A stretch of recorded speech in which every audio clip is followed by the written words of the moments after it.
Hey, Shalom, Makim, Shalom. First and foremost, as always, I would like to give all praise, honor, and glory to Yahweh, Bahashem, Yahweh Shai, Bahashem, Rachakwadash.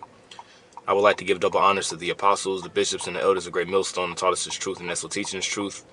And much peace, love, and salutation to the elect, beginning with the 144,000, all the way down to the large multitude that believes in who the Lord will deliver in these last days. To you all I say Shalom.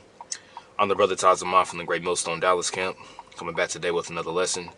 And Lord willing, today this lesson will be edifying. Today's lesson is going to be entitled, Schwab says, Era of Shock Events is Coming Ahead of 2024 Election.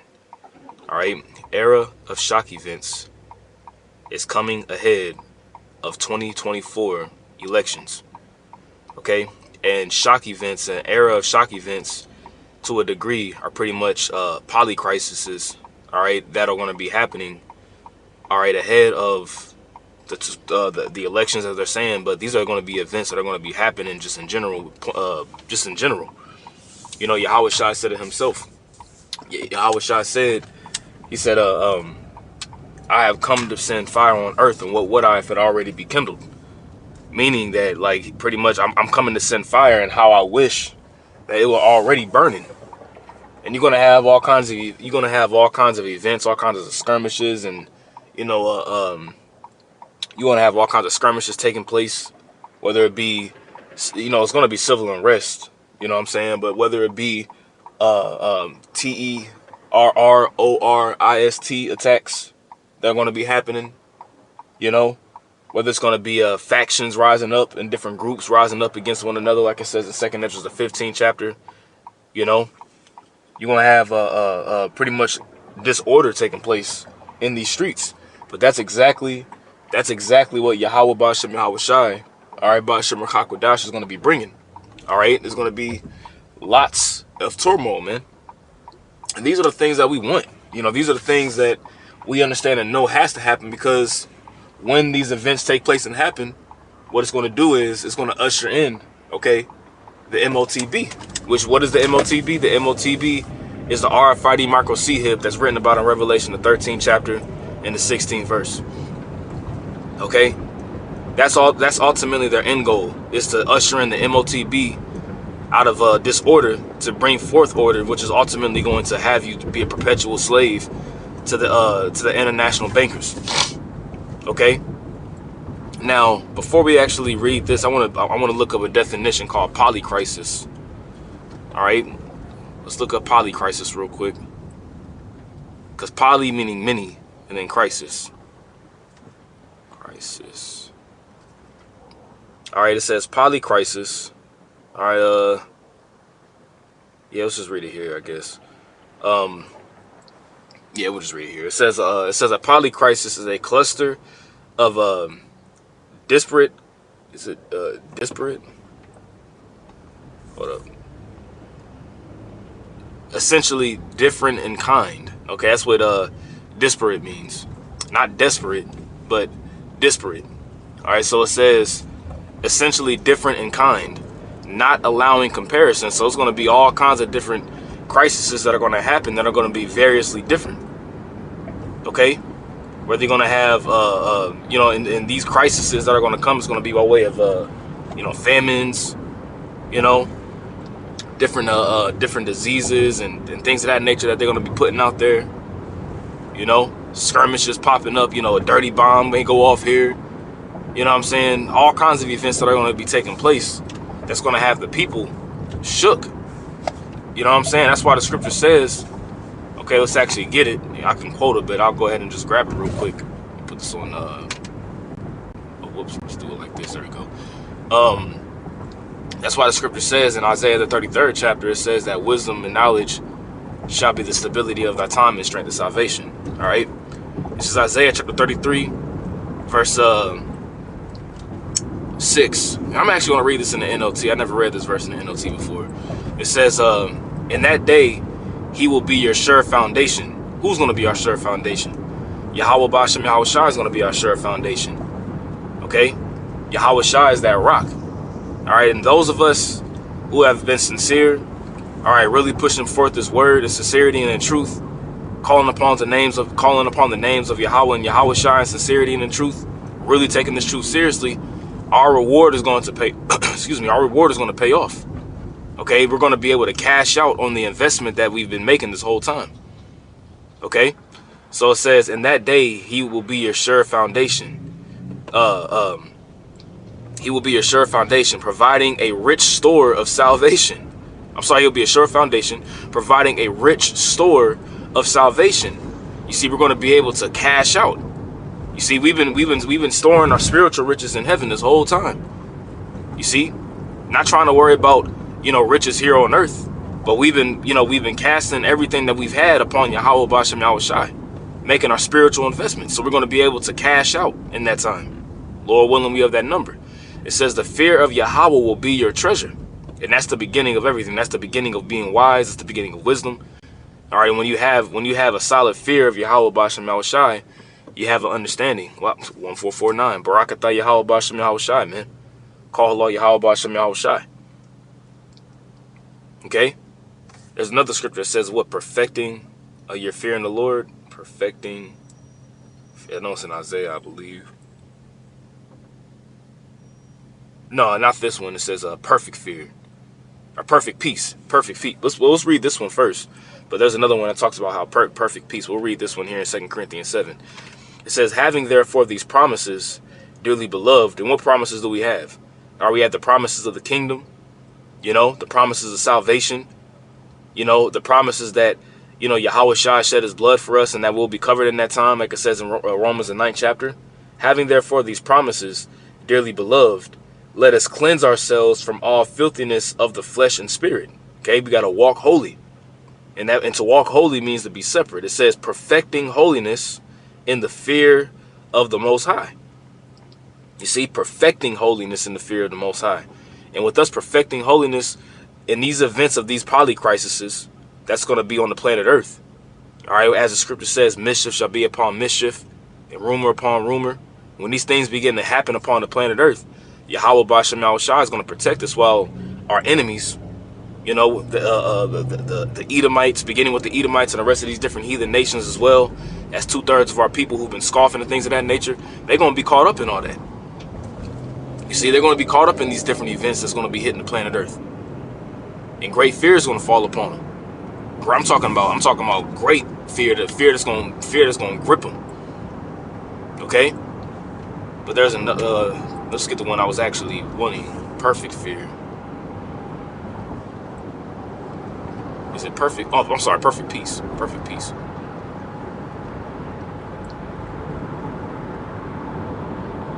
All right. Isaiah 26, we'll read this and then we'll go back to that definition. Isaiah 26 verse 3. It says, thou wilt keep him in perfect peace, whose mind is stayed on thee, because he trusteth in thee. You see, the Lord going to keep us in perfect peace, man. Let's read this in the NLT. You will keep in perfect peace all who trust in you, all whose thoughts are fixed on you. You see that?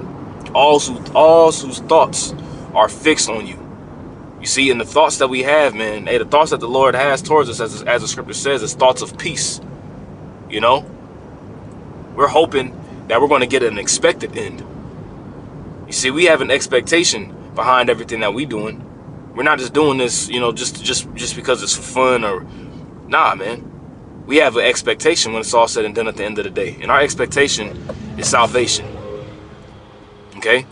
Now, let's go back to this definition. It says a polycrisis is a cluster of disparate crises and shocks that interact, entangle, and mutually reinforce one another. So pretty much each event or each crisis, if you will, is going to coincide and culminate into something that's going to be even bigger.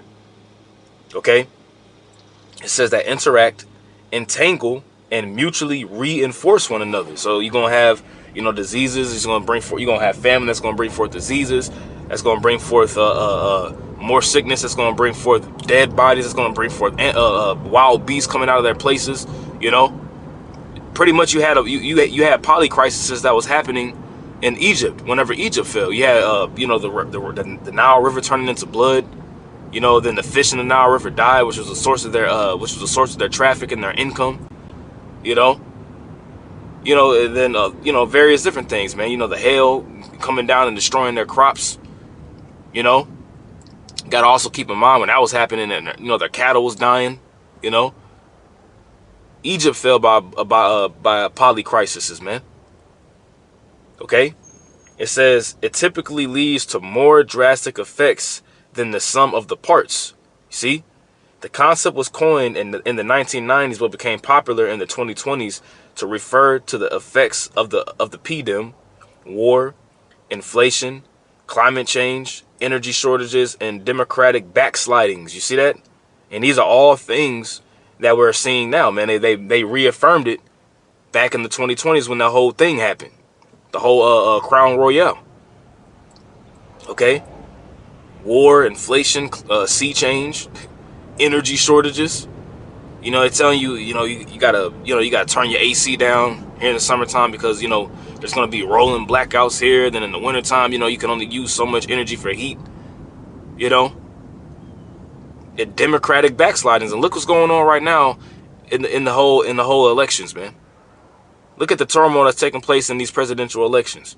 But specifically, it says democratic backslidings, man. And man, if you can't see it, this whole democratic, it's all demonic at the end of the day. Don't get it twisted. But if you can't see this whole democratic convention and parties all jacked up and all, you know, it's rooted in wickedness, man.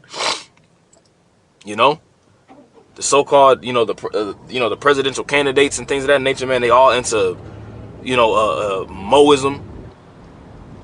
You know, but this is what the elite want. They want complete chaos. They want complete chaos to erupt in these streets. Okay, that's what they want because they understand and know that out of that chaos is going to they're going to bring forth more order, more draconian measures. Okay, more draconian laws and things of that nature. That's what they want. Okay.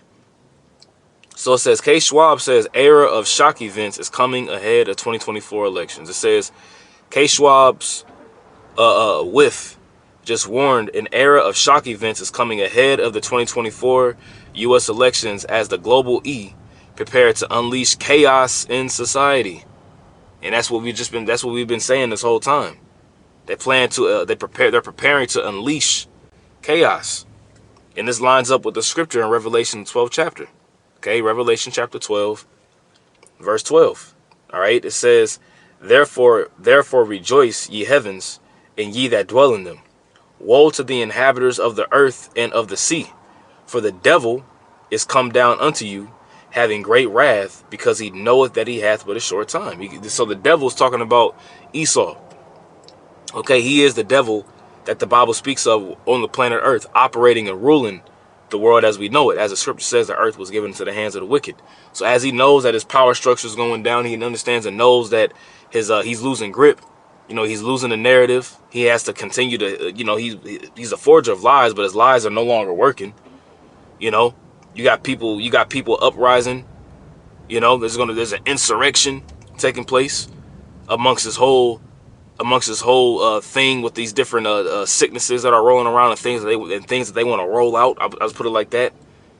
Y'all know what I'm talking about. And if you don't, man, you better get hip. You know, the things that they want to roll out with these sicknesses. You got people saying hell nah. You know, you got people. You know, it's like that's like nah, man. You know. So what's he gonna do? He's gonna come down with great wrath, right? These things are going to be forced. Okay, these agendas and things of that nature are gonna be it's gonna be forced, man. Okay, because he knows he has but a short time to rule. Okay, it says in a dystopian article, the WIF warns that citizens ahead to the polls in November should be expecting destabilizing events, including a cyber PDM. Now, what is this? What is a cyber PDM? All right, you have all these different technical glitches that's been going on as of lately, whether it be, you know, it was a CrowdStrike. You know, that was one of the main ones that happened, to whereas all these various different flights got canceled.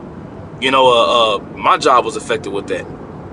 Whereas you go on your computer, you know, banks didn't have access. You know, people didn't have access to their bank accounts. Like I said, 911 also wasn't 911 wasn't operational. Okay, you had a lot of medical equipment that went down. Medical